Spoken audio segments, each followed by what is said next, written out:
नमस्कार दोस्तों, welcome to my channel. मैं हूं चांद कुबा। दोस्तों, आज हम बात करेंगे article 25 of Indian constitution which provides us right to freedom of religion. अब देखिए, रिलीजन एक मल्टीफेसिटेड सब्जेक्ट है, एक कॉम्प्लेक्स सब्जेक्ट है। ऐसे में ये देखना काफ़ी इंटरेस्टिंग होगा कि आखिर आर्टिकल 25 में रिलीजन से जुड़े हुए कौन से राइट्स हमें मिलते हैं। दूसरी बात ये कि हमने अपनी कुछ पहले की वीडियोस में भी डिस्कस किया था कि fundamental rights are not absolute in nature. Fundamental rights के ऊपर भी कुछ रीजनेबल रिस्ट्रिक्शंस लगाई जाती हैं। वही हमें आर्टिकल 25 में भी देखने को मिलता है। आर्टिकल 25 जहां एक तरफ हमें right to freedom of religion देता है, वहीं इन राइट्स को एंजॉय करने के ऊपर कुछ रीजनेबल रिस्ट्रिक्शंस भी आर्टिकल 25 में ही लगाई गई हैं। क्या रीजनेबल रिस्ट्रिक्शंस है वो आज हम देखेंगे। तीसरा जो एस्पेक्ट आज हम कवर करेंगे वो है the doctrine of essential religious practices, that is ERP. Now what is this ERP की डॉक्ट्रिन? इसके क्या क्या फेसेट्स हैं, इसके क्या क्या एलिमेंट्स हैं, कौन से केस लॉज इससे जुड़े हुए हैं, एंड वेरियस केसेस में ऑनरेबल सुप्रीम कोर्ट ने क्या क्या पॉइंट्स को असेंशियल रिलीजियस प्रैक्टिसेस के रूप में रिकॉग्नाइज किया है, वो सारी चीज़ें आज हम देखेंगे। मुझे उम्मीद है कि ये सेशन आपको काफ़ी ज़्यादा मदद करेगा, काफ़ी आपको अच्छा लगेगा एंड काफ़ी कुछ सीखने को मिलेगा। सो चलिए शुरुआत करते हैं आज के इस सेशन से। सबसे पहले आर्टिकल 25 देख लेते हैं। देखिए, आर्टिकल 25 का जो टाइटल है उसमें कहा गया है that freedom of conscience and free profession, practice and propagation of religion. So basically हमें 4 राइट्स मिले हुए हैं और वो चारों के चारों राइट्स टाइटल में ही बता दिए गए हैं। आर्टिकल 25 की एक खासियत है वो ये कि आर्टिकल 25 एक इंडिविजुअल को राइट टू रिलीजन देता है। वहीं इसके कॉन्ट्रास्ट में अगर हम आर्टिकल 26 देखें तो आर्टिकल 26 में कम्युनिटी के राइट्स की बात की गई है। रिलीजियस कम्युनिटीज के क्या क्या राइट्स होंगे वो आर्टिकल 26 में देखने को मिलता है। चलिए बात करते हैं आर्टिकल 25 के क्लॉजेस की। सो आर्टिकल 25 में आपको 2 क्लॉजेस देखने को मिलेंगे। क्लॉज 1 जो है उसमें हमें राइट्स एंड उनके ऊपर क्या लिमिटेशंस है वो बताया गया है। एंड वहीं अगर मैं क्लॉज 2 की बात करूं तो क्लॉज 2 में स्टेट को ये कहा गया है कि स्टेट अगर चाहे तो कानून के द्वारा कुछ रिस्ट्रिक्शंस लगा सकती है on the secular aspects of the religion. So basically secular aspects कैसे? इकोनॉमी, फाइनेंसेस, पॉलिटिकल एस्पेक्ट्स या बाकी की जो सेक्युलर एक्टिविटीज है रिलीजन से जुड़ी हुई, उनको स्टेट अगर चाहे तो कानून बनाकर रेगुलेट कर सकती है, रिस्ट्रिक्ट कर सकती है। दूसरी जो बात यहाँ पे की गई है सब क्लॉज बी में, वो है देखिए सोशल वेलफेयर से जुड़ी हुई। हम सब जानते हैं कि हिंदू जो हमारी सोसाइटी रही है उसमें कास्टिज्म काफ़ी ज़्यादा रहा है एंड क्लास की डिस्टिंक्शन भी काफ़ी रही है, जिसकी वजह से क्या हुआ, हमें देखने को मिला कि जो अनटचेबिलिटी का कॉन्सेप्ट रहा या फिर हमें डिस्क्रिमिनेशन एक बहुत बड़े लेवल पे देखने को मिली, जहां पर so called lower stratas of society या lower caste were not allowed some of the in some of the temples और रिलीजियस इंस्टीट्यूशंस। नाउ उसको इम्प्रूव करने के लिए सरकार को ये कानून के द्वारा पावर दी गई है कि कानून बना के सरकार उस सिचुएशन को इम्प्रूव कर सकती है, सोशल वेलफेयर के कदम उठा सकती है। सो ये है हमारा आर्टिकल 25 का एक ओवरव्यू जो मैंने आपके साथ डिस्कस किया। इसे हम एक एक करके सारी जो टर्म्स है उनको हम आगे डिस्कस करने वाले हैं। चलिए आर्टिकल 25 की तरफ बढ़े उससे पहले थोड़ा सा मैं आपको रिवाइंड कराना चाहूंगा, सेक्युलरिज्म की तरफ लेकर जाना चाहूंगा। आपको याद होगा हमारी जो लास्ट टाइम हमने सेक्युलरिज्म की एक डिस्कशन की थी उसमें कहा था कि सेक्युलरिज्म जो शब्द है वो हमारे कॉन्स्टिट्यूशन में 42nd अमेंडमेंट एक्ट 1976 में लाया गया। लेकिन ऐसा नहीं है कि उस वर्ड के ऐड होने के बाद हम सेक्युलर हुए, हम उससे पहले भी सेक्युलर थे। एंड हमारा जो कॉन्स्टिट्यूशन है उसको सेक्युलर नेचर या सेक्युलर करेक्टर देने वाले जो आर्टिकल्स हैं वो हैं आर्टिकल 25, 26, 27 एंड 28। एंड वही 25 को आज हम डिस्कस करेंगे। इनफैक्ट सेक्युलरिज्म ही क्यों, आपको मैं बता दूं, आर्टिकल 25 जो है वो राइट टू इक्वेलिटी जो कि हमें आर्टिकल 14 में देखने को मिलता है and right to life and personal liberty जो आर्टिकल 21 में देखने को मिलता है, उनको भी मैनिफेस्ट करने में मदद करता है। क्योंकि सेक्युलरिज्म को अभी आप देखेंगे एक ऐसा कॉन्सेप्ट हमें दिया गया है, या आर्टिकल 25 में देखेंगे कि बिना किसी भेदभाव के, चाहे आप इंडियन हैं, चाहे आप नॉन इंडियन हैं, चाहे आप हिंदू हैं, मुस्लिम हैं, चाहे आप किसी भी जेंडर से बिलोंग करते हैं, सबको इक्वली आर्टिकल 25 में राइट टू रिलीजन दिया गया है। सो इक्वालिटी को यहाँ पे आत्मसात करता हुआ आर्टिकल 25 हमें देखने को मिलता है। दूसरी बात ये कि आर्टिकल 25 से जुड़ी हुई एक हमें जजमेंट भी देखने को मिलती है। SR बोमई की जो जजमेंट आई थी उसमें ऑनरेबल सुप्रीम कोर्ट ने कहा था देखिए सेक्युलरिज्म जो है वो इंडियन कॉन्स्टिट्यूशन का एक बेसिक फीचर है जो बेसिक स्ट्रक्चर डॉक्ट्रिन से बिलोंग करता है।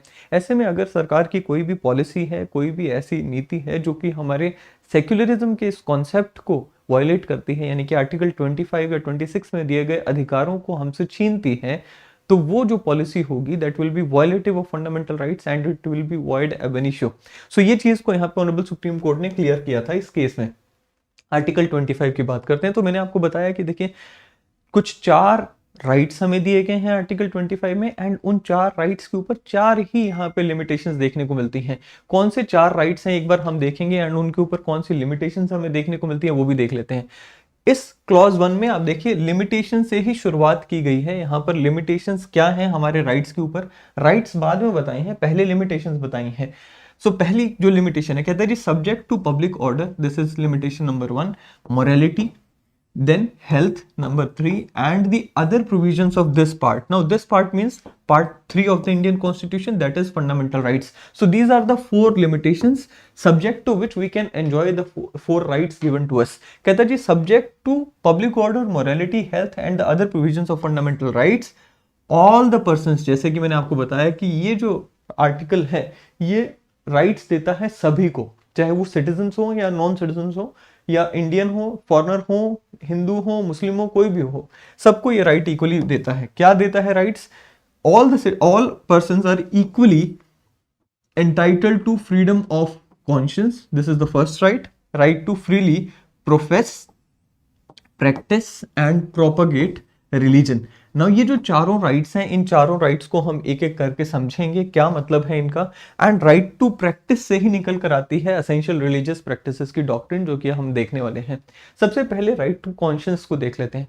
देखिए कॉन्शियंस एक इंटरनल कॉन्सेप्ट है, आपके माइंड में क्या थॉट्स चल रहा है, आपकी आत्मा की क्या आवाज है, आप किस रिलीजन को सही मानते हैं, किस रिलीजन में फेथ रखते हैं, ये आपके अंदर से डिसीजन निकल कर आता है। This is not something which someone tells you, right. And वो जो right to freedom of conscience है वो यहाँ पर हमें देखने को मिलता है जी freedom of thoughts and inner voice. आपके अंदर की जो आवाज है उसे हमने फ्रीडम ऑफ कॉन्शियंस कहा। अब आप किसी भी परिवार में पैदा हुए, उस परिवार में रहते हुए किसी भी धर्म को मानते हैं, आपका वो पर्सनल इशू है, और यहां पर क्योंकि ये इंटरनल है, इसे बाहर वालों से कोई लेन देन नहीं है, so it is an absolute right, it is an absolute freedom given to you. So वही चीज यहां पे लिखी, कहता है जी it is an absolute inner freedom of the person to design his own relation with the God. आप अपना संबंध कैसा बनाते हैं भगवान से, कैसे आप अपने गॉड से वार्तालाप करते हैं, कैसे आप अपने गॉड को, let's say you show your respect, your love, your faith, that is something which is your inner voice, right. So वो वहां पर आपको कंप्लीट फ्रीडम दिया गया है। दूसरा है right to freedom of profess. Profess का मतलब होता है कि हम दूसरों के सामने प्रोफेस करते हैं, डिक्लेयर करते हैं कि मैं किस रिलीजन का हूं।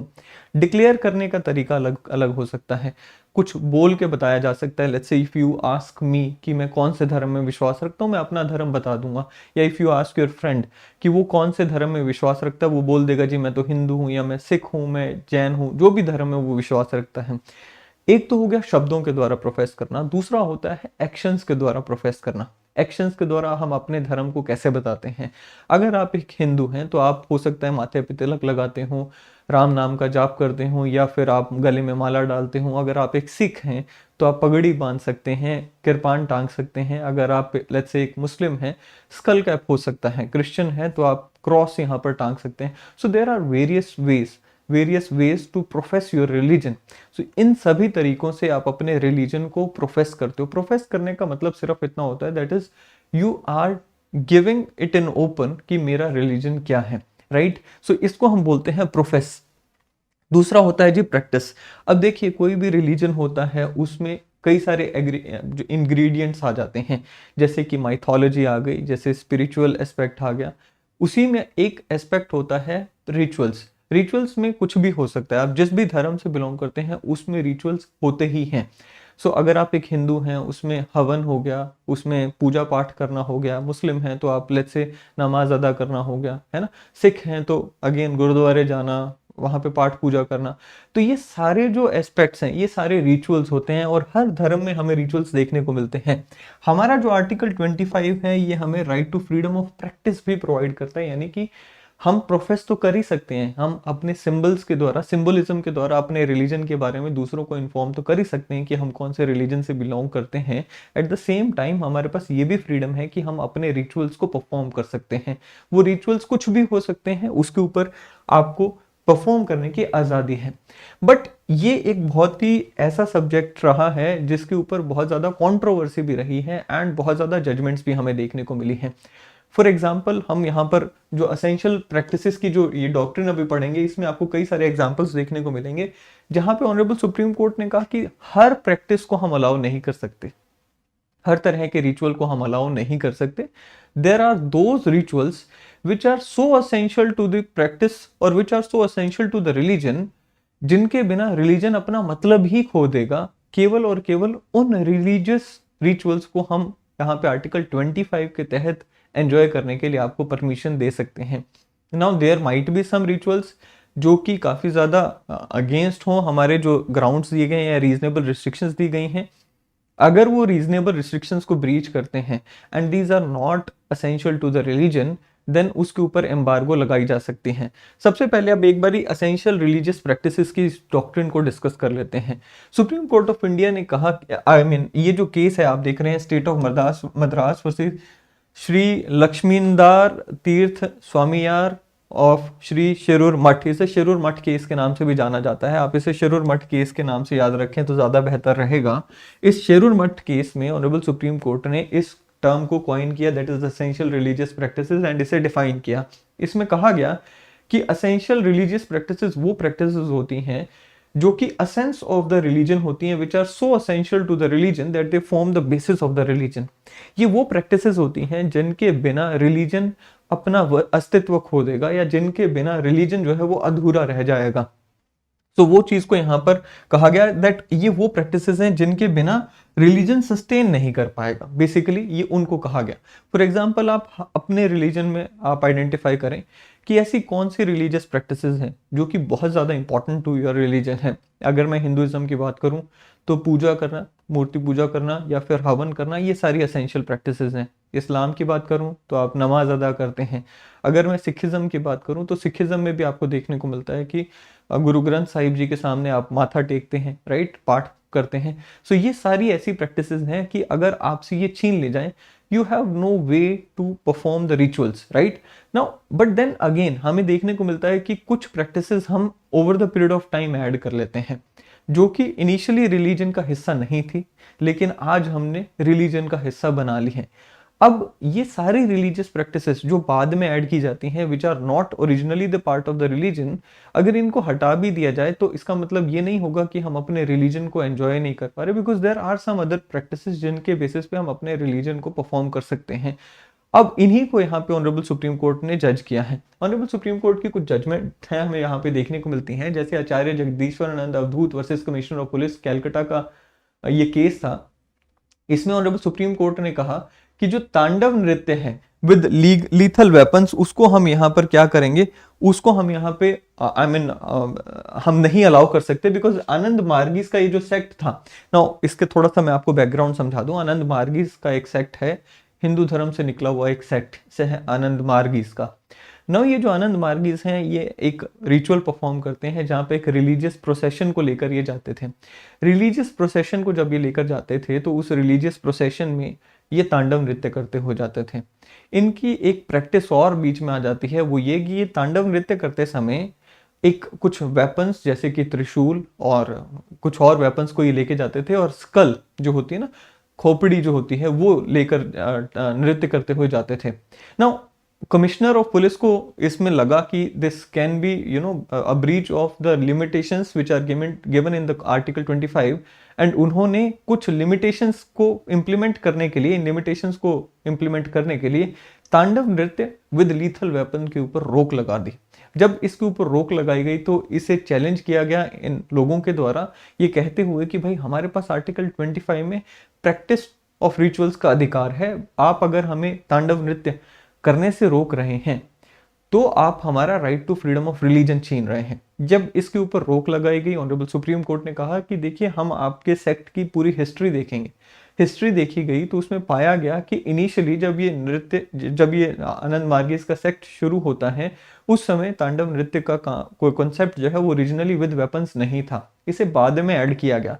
और अगर इसे हटा भी दिया जाए तो ओरिजिनली जो शुरू हुआ था इनका सेक्ट, उसमें कोई अलग से डिफरेंस नहीं आता है इनका जो basic of the freedom, I mean the basic of the religion है, वो कहीं पे भी हिंड्रेंस नहीं होती है उसमें। इसलिए ऑनरेबल सुप्रीम कोर्ट ने कहा कि भाई देखिए इसे हम नहीं अलाउ करेंगे, विच इज ओके। दूसरा एक केस हमें देखने को मिलता है Indian young lawyers association versus state of Kerala का केस था। इसमें कहा गया कि भाई देखिए कुछ एक टेम्पल था, केरला का टेम्पल है, you must be knowing because ये काफी न्यूज में था, आप इसे कमेंट सेक्शन में बताइएगा जरूर कौन सा टेम्पल था। सो एक टेम्पल था, उस टेम्पल में 10 से लेकर 50 वर्ष की जो महिलाएं थी उन्हें टेम्पल के सेंक्टम सेंक्टोरम दैट इज गर्भगृह में जाने की अनुमति नहीं थी। अब ये जो अनुमति नहीं थी, अगेन आप ये ग्रुप ऑफ वुमेन देखिए, मोस्टली वो महिलाएं जो कि मेंस्ट्रुएशन पीरियड में रहती हैं, उनको यहाँ पर नहीं अलाउ किया जाता था बिकॉज इट वाज बिलीव्ड कि deity would not like it, या इम्प्योरिटी का कंसेप्ट आ जाएगा। सो यहाँ पर ऑनरेबल सुप्रीम कोर्ट ने कहा कि भाई देखिए if we look at the practice, if you look at the religion, it is not an essential religious practice. ये कोई ऐसी प्रैक्टिस नहीं है जिसके बिना धर्म अपना अस्तित्व खो देगा, या जिसको परफॉर्म अगर नहीं करने दिया जाए तो कोई और मेथड नहीं बचेगा आपके पास रिलीजन को परफॉर्म करने का, या रिलीजियस प्रैक्टिसेस को या रिचुअल्स को परफॉर्म करने का। इसलिए ऑनरेबल सुप्रीम कोर्ट ने कहा कि we can't allow this practice to go on because it is inherently in violation of article 25 of the women, क्योंकि आप उनको धर्म को एंजॉय करने का राइट नहीं दे रहे हैं। दूसरा, it is against the right to equality also. So इस वजह से इस प्रैक्टिस को बंद किया गया। फिर एक और केस आया था Mohammed Hanif Qureshi versus state of Bihar का, जिसमें कहा गया कि cow slaughter on Bakrid was not an essential practice of Islam, and अगर पब्लिक ऑर्डर को ध्यान में रखते हुए काउ स्लॉटर को पाबंदी लगाई जाती है सरकार की तरफ से ऑन द डे ऑफ बकरी ईद, तो उसमें कोई गड़बड़ नहीं है, क्योंकि बकरी ईद में काउस का कोई लेन देन नहीं है, काउ स्लॉटर नहीं अलाउ किया जा सकता, एसेंशियल प्रैक्टिस नहीं है। फिर आया जी Ratilal versus state of Bombay का केस। इसमें कहा गया कि सेक्युलर एक्टिविटीज जो हैं which are associated with the religious practices can be regulated by the state, क्योंकि अभी हम देखेंगे भी कि एक हमारा जो क्लॉज 2 है आर्टिकल 25 का, वो हमारी स्टेट को अलाउ करता है कि सेक्युलर एक्टिविटीज को रेगुलेट करने की पावर देता है। फिर एक और केस था chief secretary to the government of Tamil Nadu versus animal welfare board. इसमें जलीकट्टू का जो फेस्टिवल है उसके ऊपर पाबंदी लगाई गई। जलीकट्टू का जो फेस्टिवल है बेसिकली इसमें बुल को एंटरटेनमेंट के लिए रेस दौड़ाया जाता है रेस में।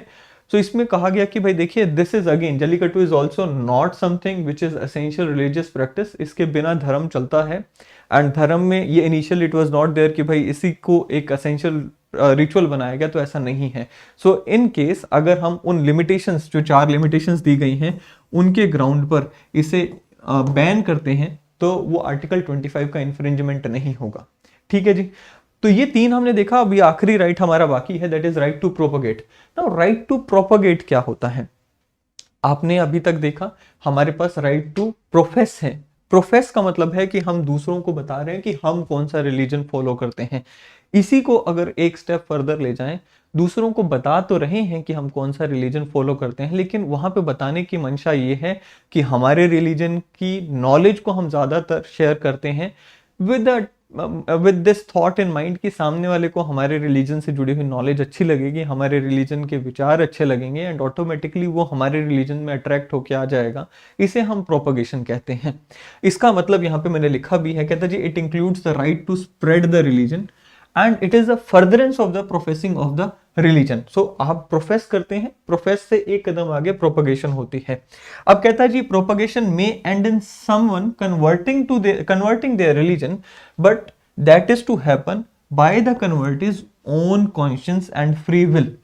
किसी को आप मजबूर करके, फोर्स करके, ल्योर करके, चीट करके अपने धर्म में कन्वर्ट नहीं करवा सकते, वो इलीगल है। That is beyond, I mean that is prohibited, but when you give them knowledge and वो उस knowledge के basis पे free will अपनी खुद की इच्छा से, खुद की conscience के आधार पर religion में convert करते हैं, which is allowed, propagation उसी को कहा गया है। Now there should not be any element of fraud, coercion, force, वो मैंने आपको बताया कि भाई वो फिर illegal हो जाएगा।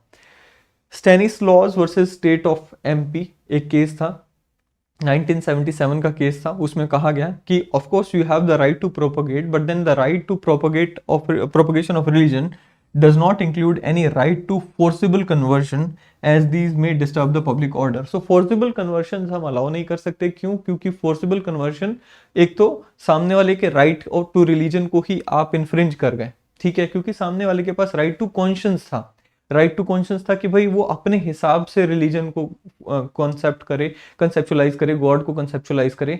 लेकिन when you forcibly with cheating, fraud etcetera सामने वाले को आप कोर्स करते हो, उसे चीट करते हो, फ्रॉड करके अपने रिलीजन में लेके आते हो, तो कहीं ना कहीं सामने वाले का राइट टू कॉन्शियस जो है रिलीजन में हमने देखा वो आप इन्फ्रिंज कर रहे हो। एंड पब्लिक ऑर्डर का भी यहाँ पर एक वो आ जाता है, उसको भी आपने इन्फ्रिंज किया। सो ये सारी जो है अभी अब हमने देखा कि क्या हमें राइट्स मिले हुए हैं। अब हम आर्टिकल 25 क्लॉज 1 में ही जो दी गई लिमिटेशंस है उनके ऊपर थोड़ी सी बात करेंगे। 4 लिमिटेशंस दी गई हैं जिनको सब्जेक्ट में रखते हुए हम अपने राइट को एंजॉय कर सकते हैं। सबसे पहली है पब्लिक ऑर्डर, दूसरा है हेल्थ, तीसरा मोरालिटी एंड चौथा है fundamental rights. Specifically article 14, 19 and 21 में दिए गए fundamental rights, they will be given primacy over article 25। एक एक करके थोड़ा सा इनको भी देख लेते हैं। तो जैसे मैंने आपको बताया कि आप कोई भी ऐसी चीज नहीं कर सकते हो which is against the public order. Public order मतलब क्या? जैसे आपने कोई ऐसी चीज कहा कि भाई ये तो मेरा रिलीजियस प्रैक्टिस है, आप उसको करते हैं एंड दंगा फसाद होने के चांसेस हैं। आप ऐसा कुछ करते हैं जो कि रिलीजियस प्रैक्टिस के नाम पे आप कर रहे हैं एंड ऐसा हो सकता है कि उससे माहौल बिगड़ता है सोसाइटी में, दो कम्युनलिज्म फैलता है, रॉयट्स हो सकते हैं, वो यहाँ पर सरकार उसको रोक सकती है कानून बनाकर। दूसरा है हेल्थ। अब हेल्थ के कई सारे एग्जाम्पल्स हमें देखने को मिल सकते हैं। फॉर एग्जाम्पल, आप अपने आप को रिलीजन के नाम पे हार्म करते हैं, अंगारों पे दौड़ते हैं, या फिर अपने आप को वैसे हार्म करते हैं जिससे आप खुद की हेल्थ को डेंजर में डाल रहे हैं या फिर सामने वाले की हेल्थ को डेंजर में डाल रहे हैं, वो भी यहाँ पे प्रोहिबिटेड है। तीसरा है morality. Now morality is a very wide term. Morality को हम इस तरह से समझते हैं कि this is a set of values which are carried by the society at large. Now let's say killing human beings is immoral. Of course it is illegal, but then again it is immoral also. अब कोई ये कहे कि जी धर्म के नाम पे मैं ह्यूमन बींग्स की बलि चढ़ाऊंगा, अगेन इमोरल है। ऑफ कोर्स इलीगल तो है, मर्डर ही आ जाएगा, लेकिन इमोरल भी है। सो ऐसी कोई भी चीज, राइट। सो ये एक एक्सट्रीम एग्जांपल है। कुछ ऐसे एग्जांपल्स भी हो सकते हैं जहां पे इलीगलिटी शायद ना हो लेकिन इमोरल हो। अगर कोई व्यक्ति ऐसा करता है तो उसे हम क्या कहेंगे, वो भी यहाँ पर एक ग्राउंड बनाया जा सकता है उसे रोकने के लिए। दूसरा यहाँ पर फंडामेंटल राइट्स जो हैं, आप कोई भी ऐसा प्रैक्टिस नहीं कर सकते या आप अपने धर्म को एंजॉय करते, राइट टू रिलीजन को एंजॉय करते हुए दूसरों के फंडामेंटल राइट्स को इन्फ्रिंज नहीं कर सकते। फॉर एग्जांपल, मैंने अभी आपको एक एग्जांपल भी दिया कि प्रोपगेशन ऑफ रिलीजन आपका अधिकार है, but when you are propagating religion, when you are trying that other people should get influenced by your religious ideas, at the same आप ऐसा करते समय सामने वाले के फंडामेंटल राइट्स को इन्फ्रिंज नहीं कर सकते, राइट टू रिलीजन को इन्फ्रिंज फॉर दैट मैटर नहीं कर सकते, और उसे झूठ बोलकर, उसे गलत वादे करके अपने धर्म में नहीं ला सकते, बिकॉज राइट टू कॉन्शियस आप उसका इन्फ्रिंज कर रहे हैं। खास करके हमें कई सारी जजमेंट्स में बताया गया है कि हमारा राइट टू रिलीजन अगर कंफ्लिक्ट करता है विद आर्टिकल 14, 19 एंड 21, तो जो आर्टिकल 14, 19 एंड 21 जिनका ये इन्फ्रिंज हो रहा होगा उन्हें प्राइमेसी मिलेगी over our right to religion. So ये चीज है, और वही चीज यहाँ पे मैंने लिखी भी, that of course our right to religion is declared subject to others fundamental rights, but ऐसा नहीं होगा कि भाई हमारे राइट टू रिलीजन से सामने वाले का थोड़ा सा भी फंडामेंटल राइट इन्फ्रिंज होता है तो हमारे राइट टू रिलीजन को कर्टेल ही कर दिया जाएगा। For example, this is our fundamental right कि भाई हम प्रोसेशन निकाल सकते हैं, राइट। लेकिन मान लीजिए प्रोसेशन निकालते समय पुलिस ने एक रोड को थोड़े टाइम के लिए ब्लॉक कर दिया, सामने वाला ये नहीं कह सकता जी 1 घंटे के लिए ये रोड ब्लॉक हुआ तो मेरा राइट टू फ्रीडम जो है 19 में दिया गया वो खत्म हो गया। ऑनरेबल सुप्रीम कोर्ट ने ये भी क्लैरिफाई किया कि देखिए अगर इन दैट केस ऐसा कोई कंफ्लिक्ट होता भी है तो हम यहाँ पर rule of harmonious construction apply करेंगे, यानी कि हम इस तरह से उसको कंस्ट्रक्ट करने की, कॉन्फ्लिक्ट को रिजॉल्व करने की कोशिश करेंगे कि दोनों के राइट्स बच जाएं, यानी कि राइट टू रिलीजन जो एंजॉय कर रहा है वो भी बच जाए, एट द सेम टाइम सामने वाले के जो राइट्स हैं वो भी बच जाएं। बट देन अगर मान लीजिए कोई ऐसी सिचुएशन आ जाती है जहां पे rule of harmonious construction apply हो ही नहीं सकता, जहां पे अगर एक को राइट टू रिलीजन अलाउ करते हैं तो दूसरे का right to freedom of movement या राइट टू इक्वालिटी या राइट टू लाइफ हिंडर हो ही रहा है एंड बहुत बुरे तरीके से हिंडर हो रहा है, ऐसे में क्या करेंगे, ऐसे में कहता है जी हम राइट टू रिलीजन को कर्टेल करेंगे, but that is to be the last resort, right. ऐसा नहीं है कि जाते ही किसी ने भी कंप्लेन कर दी कि जी आप जागरण कर रहे हैं लेट्स से, एंड मेरा तो राइट टू लाइफ है जो कि right to sleep, right to life का हिस्सा है, वो आज के लिए कर्टेल हो गया तो दैट इज रॉन्ग। सो ऐसा नहीं होगा, राइट। सो वो चीज हो गया। अब आते हैं क्लॉज 2 के ऊपर, क्या कहता है जी। मैंने आपको बताया कि क्लॉज 2 क्या है। क्लॉज 2 एक एक्सेप्शन के रूप में देखने को मिलता है, एक ऐसा सेविंग क्लॉज है बेसिकली जहां पर स्टेट को कुछ अधिकार दिए गए हैं कि स्टेट कानून के द्वारा कुछ कदम उठा सकती है। थोड़ा सा उसको देख लेते हैं। सबसे पहले क्या है, state can make any law to regulate or restrict any economic, financial, political or other secular activity which may be associated with the religious practice। आप देखिए, हम अजमेर जाते हैं, हम वैष्णो देवी जाते हैं, हम गुरुद्वारा हरमंदिर साहिब जाते हैं अमृतसर में, राइट नाउ। वहाँ पे जाकर आप चंदा चढ़ाते हैं, आप वहाँ पे जाने के लिए रास्ता लेते हैं कोई ना कोई, क्योंकि वहाँ पे लॉ एंड ऑर्डर की सिचुएशन आ सकती है, वहाँ पे भीड़ भड़का ज़्यादा होता है, तो स्टेट वहाँ पे कदम उठाती है, जो भी वहाँ पे जाने की व्यवस्था है उसको संभालती है। स्टेट अगर वहाँ पे लेट्स से कोई और इंस्टीट्यूशन है जहाँ पे पैसा चढ़ाया जाता है, स्टेट वहाँ पे ऑडिटिंग का ऑर्डर दे सकती है। इस तरह से कानून बना के जो नॉन सेक्युलर एक्टिविटीज़ हैं उनको रेगुलेट कर सकती हैं। स्टेट ये नहीं कह सकती कि भाई हमें कौन सी पूजा करनी है, किसकी पूजा करनी है, या कब हमें लेट्स से ईद मनानी है, कब हमें Diwali. State will not go into this because this is purely religious matter. But then again अगर स्टेट चाहे तो नॉन रिलीजियस मैटर्स जो हैं, जो कि रिलीजन से जुड़े भी हो सकते हैं, उसको यहाँ पर कर सकती है चेंज, आई मीन ठीक है, रेगुलेट कर सकती है बेसिकली, राइट। दूसरा क्लॉज क्या है, जैसे मैंने आपको पहले भी बताया था कि हिंदू सोसाइटी की एक समस्या रही है कि भाई कास्ट रिडन सोसाइटी हमें देखने को मिली है, उसमें ओपन करने के लिए उस सोसाइटी को, एंड क्योंकि कास्ट रिडन सोसाइटी होने की वजह से हमें देखने को मिलता रहा है कि भाई सोसाइटी में कुछ तबकों को रिलीजियस इंस्टीट्यूशंस को एक्सेस नहीं करने दिया जाता था। उस चीज को यहाँ पर रोकने के लिए, ओपन करने के लिए, रिलीजियस इंस्टीट्यूशंस और पब्लिक करेक्टर को ओपन करने के लिए सरकार यहाँ पे कदम उठा सकती है। अब इसकी एक्सप्लेनेशन 1 में कहा गया है कि जो सिख कम्युनिटी के लोग हैं, कृपान को धारण करते हैं, कृपान जो होते हैं छोटे छोटे, यहाँ पर वो छोटी कृपान होती है, वो बेसिकली उसको डालकर जाते हैं, वो यहाँ पे धारण करके रखते हैं। And wearing and carrying of kirpan जो है, it will be part of the profession of the religion, it will not violate any weapons, arms act etcetera. So उसको यहाँ पर हमने एक एक्सेप्शन दी हुई है। दूसरा यहाँ पर क्लॉज आई मीन एक्सप्लेनेशन 2 जो है, उसमें कहा गया है कि आपने यहाँ पे जो हिंदू सेक्शन की बात की है, या हिंदू रिलीजियस इंपॉर्टेंट प्लेसेस को जो है ओपन करने की बात की गई है, उसमें केवल और केवल हिंदूज नहीं आएंगे। इस डेफिनेशन ऑफ हिंदूज में सिख भी आ जाएंगे, जैन भी आ जाएंगे एंड बुद्धिस्ट भी आ जाएंगे। सो ये सारी चीजें इसमें कही गई हैं जो आर्टिकल 25 क्लॉज 2 हमने पढ़ा, वही मैंने यहाँ पे लिखा। आप इसको एक बारी पॉज करके अगर पढ़ना चाहें तो पढ़ लें। सो ये था जी हमारा राइट टू रिलीजन, जो कि इंडिविजुअल राइट टू रिलीजन है, जो कि आर्टिकल 25 हमें देता है। इसमें हमने बहुत सारी चीज़ें आज डिस्कस की, खास करके एसेंशियल रिलीजियस प्रैक्टिसेस की डॉक्ट्रिन हमने आज डिस्कस की। मुझे उम्मीद है कि ये सेशन आपको पसंद आएगा एंड आपके लिए यूजफुल रहेगा। अगले सेशन में फिर मिलेंगे। Till then thank you, have a great day ahead.